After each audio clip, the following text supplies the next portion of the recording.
ہے کہ اہل بیت اور صحابہ کا آپس کا تعلق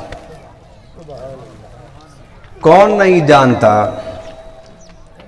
کہ رسول اللہ صلی اللہ علیہ وسلم کی 23 سالہ زندگی کی محنت، اس کا نام صحابہ کرام ہے، اور حضور صلی اللہ علیہ وسلم دنیا سے جاتے ہوئے ہمیں جو عطا فرما گئے، میرے آقا نے فرمایا کہ میں تم میں 2 بڑی بھاری عظمت والی چیزیں چھوڑے جا رہا ہوں، ان میں سے ایک قرآن ہے، کتاب اللہ ہے، اور دوسری میری عطرت ہے، آل ہے، اور جب تک ان کے ساتھ وابستہ رہو گے گمراہ نہیں ہوگے۔ اور حضور صلی اللہ علیہ وسلم نے ارشاد فرمایا کہ میری اہل بیت یہ حضرت نوح علیہ السلام کے سفینے کی مانند ہے، جو اس میں سوار ہو جائے گا وہ نجات پا جائے گا، اور جو اس سے رہ جائے گا وہ ہلاک ہو جائے گا۔ اور حضور صلی اللہ علیہ وسلم نے ارشاد فرمایا کہ میرے صحابہ آسمان ہدایت کے چمکتے ہوئے تارے ہیں، ان میں سے جس کی سفینے میں جو بیٹھ گیا اس نے سفر شروع کر دیا، میرے آقا نے فرمایا وہ تباہی سے بچ گیا، گمراہی سے بچ گیا۔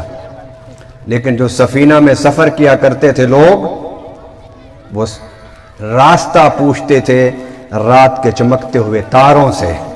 اور حضور صلی اللہ علیہ وسلم نے سفینے میں بیٹھنے والے لوگوں کو بتا دیا کہ اگر منزل پر پہنچنا چاہتے ہو تو پھر میرے اصحاب کے دامن کو مت چھوڑنا۔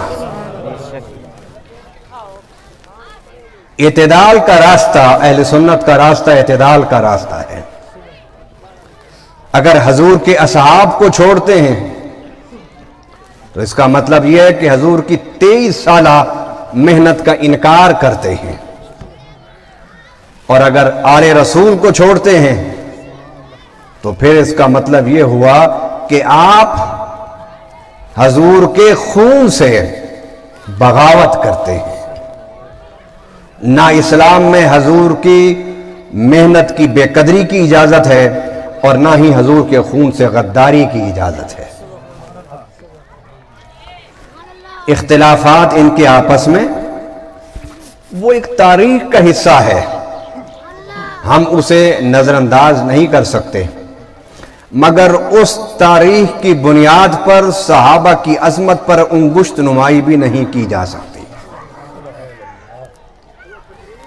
ان دونوں کا تعلق اتنا مضبوط تعلق ہے کہ نہ وہ دنیا میں ان کا ٹوٹ سکا، نہ قبر میں ان کا ٹوٹا، نہ حشر میں ٹوٹے گا۔ اور میں اہل اسلام کو، ہمارے سٹیج پر شیعہ مسلک کے عالم بھی جلوگر ہیں، حضرت صاحبزادہ صاحب بھی تشریف فرما ہیں، مفتی صاحب بھی اپنی حاضری کے بعد یہاں سے تشریف لے گئے۔ میں یہ سبق سکھانا چاہتا ہوں، مجھے اور کچھ نہیں تو کتابیں پڑھتے ہوئے پڑھاتے ہوئے، زمانہ طالب علمی سے میں نے پڑھانا شروع کر دیا تھا، تو آج مجھے 30 سال تو ہو گئے ہوں گے پڑھتے اور پڑھاتے ہوئے، تو 30 سال کا نچوڑ اور خلاصہ میں آپ کے سامنے رکھ رہا ہوں۔ اور وہ خلاصہ اور نچوڑ کیا ہے کہ اسلام کے خلاف یہ سازش ہے کہ ایک طبقے کو صحابہ کی تنقید پر اور دوسرے طبقے کو اہل بیت کی نفرت پر ہم نے تقسیم کر دیا ہے۔ آئیے، میں جو کوشش کرتا پھر رہا ہوں، نہ میں سنیت کو پروان چڑھانے کی کوشش ہے، نہ ہی شیعیت کا میں کوئی تقویت دینا چاہتا ہوں، میں تو صرف یہ بتانا چاہتا ہوں کہ اس شیعت اور سنیت کی لڑائی میں جو محبت اہل بیت کے سبق کو ہم بھول گئے تھے، میں وہ سبق یاد کرا رہا ہوں۔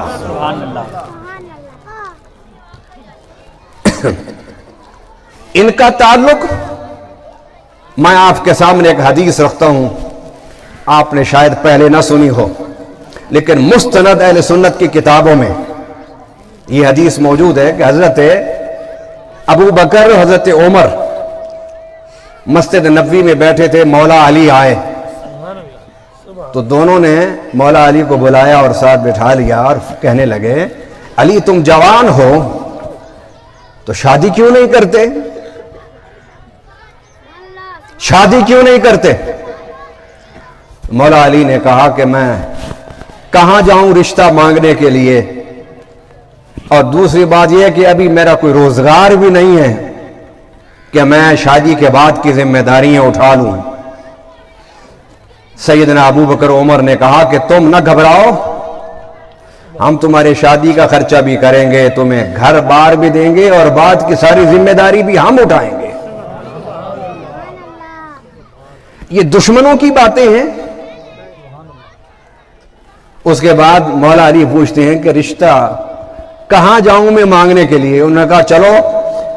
حضور کے پاس جاؤ اور حضور کی بیٹی فاطمہ الزہرا کا رشتہ مانگ لو۔ مولا علی کے الفاظ ہیں، آپ نے فرمایا کہ مجھے جھجک ہے اکیلا جاتے ہوئے، تو دونوں شیخین نے کہا علی تم اگر اکیلے نہیں جانا چاہتے ہم دونوں تیرے ساتھ چلتے ہیں۔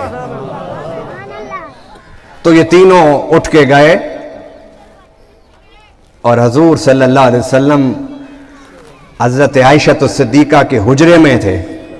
تو یہ دونوں باہر رک گئے اور کہا علی تم جاؤ، ہمت کرو، جا کے بات کرو، تم جن سے بات کرنے جا رہے ہو وہ تو رحمت للعالمین ہے۔ مولا علی فرماتے ہیں میں جھجکتے ہوئے، کانپتے ہوئے قدموں کے ساتھ، لرزاتی ہوئی آواز کے ساتھ میں حضور کی خدمت میں بیٹھا۔ حضور نے پوچھا علی کیسے آئے ہو؟ مولا علی نے عرض کی حضور آپ نے ہی مجھے پالا ہے، آپ نے ہی مجھے بڑا کیا ہے، ساری زندگی آپ کے ساتھ گزاری ہے، حضور اب آپ مجھے اپنی شفقتوں کا سایہ عطا فرما دیں۔ حضور صلی اللہ علیہ وسلم کا چہرہ چمک گیا اور فرمایا ذرا ٹھہر جاؤ میں اللہ سے پوچھ لوں۔ مولا علی کی عظمت تو دیکھو، سب کے رشتے زمین پر ہوتے ہیں، زمین والے کرتے ہیں، علی کا رشتہ ہوا تو زمین پر مگر فیصلے آسمان والے نے کیے۔ جبرائیل آ گئے اور جبرائیل نے کہا کہ اللہ کہتا ہے میرے پیارے علی کو خالی نہ بھیجو، اس کی جھولی میں اس کی مراد ڈال دو۔ تمہیں نہیں پتا کہ ہم نے علی کی ولادت بیت اللہ میں کیوں کرائی تھی؟ وہ اس لیے کرائی تھی کہ دلہا بیت اللہ سے آئے گا اور دلہن رسول اللہ کے گھر پہ آئے گا۔